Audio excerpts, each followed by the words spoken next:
I'm calling on INEC, and I'm doing 3 things. I'm saying, first, INEC fails in carrying out activities that are critical to the free and fair election. It's not enough to just print ballot boxes, go administer them, and vote. There are pre-actions before voting.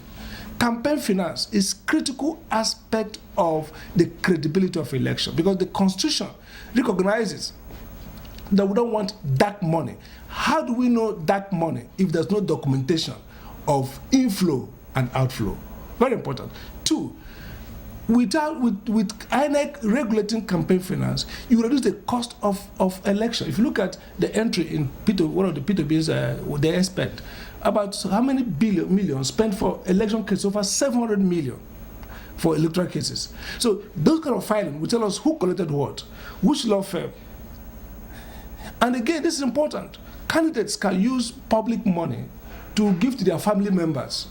In many cases in America, all over the world, candidates and people have been prosecuted for mishandling campaign fund, not government fund that the public contributed to support a candidate. A candidate uses, for example, and funded to his wife, consultancy that's fictitious. That has become issue for prosecution. So I'm calling again that INEC should wake up and do this job. Set out a comprehensive documentation so that each party will hire somebody whose job will be to make those entries, to file it properly, and make it available to the public. That's number 1. Number 2, I think that the National Assembly should now seriously break up INEC. The INEC, we know today, should be doing only printing ballot boxes, arranging for elections, counting the votes, and declaring winner. Party regulation, campaign regulation, receiving applications for candidates who want to file for, I want to run election, and vetting them, knowing whether they have the qualifications, should now be given to a electoral regulatory body whose job will be to do this kind of stuff and follow up. For example, there should be prosecution for failure in campaign finance.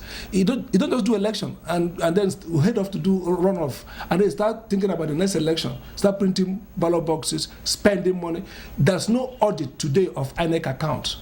There should be, as a matter of urgency, a National Assembly appointed auditor, special audit, of how INEC did the 2023 election. First, finances. We spent about 305 billion to do an IRF that we never used. Who did it? How much? How does it cost in real markets? There should be a financial audit. There should be a programmatic audit. How did INEC conduct the election? INEC should be the one auditing itself. There should be a parliamentary audit that goes back and says and publish to Nigerians what INEC did and didn't do. So I want to state clearly that what the Labour Party did yesterday was revolutionary, but it's not enough, because the regulator, INEC, did not provide a framework. Nigerians must take electoral finance very important, because if you deal with campaign finance, you are reducing almost by 30% corruption in the system. It means that we cannot have people put money in campaigns without legibility. We will see who is putting how much money, we will see where it's being spent, and then when we talk about corrupting police officers or INEC officials, it's easy to track.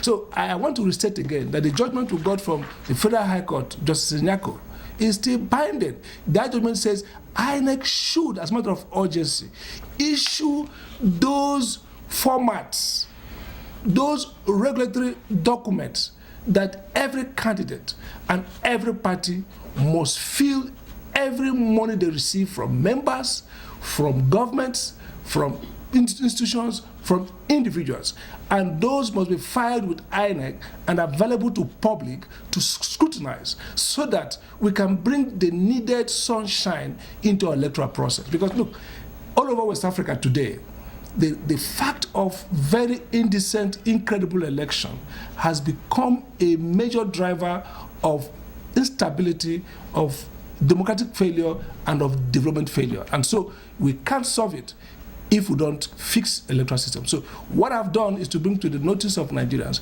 that actually before this crisis, we have written to INEC, we have asked INEC, begged them, issue this directive so that parties will start recording what they are receiving and given out.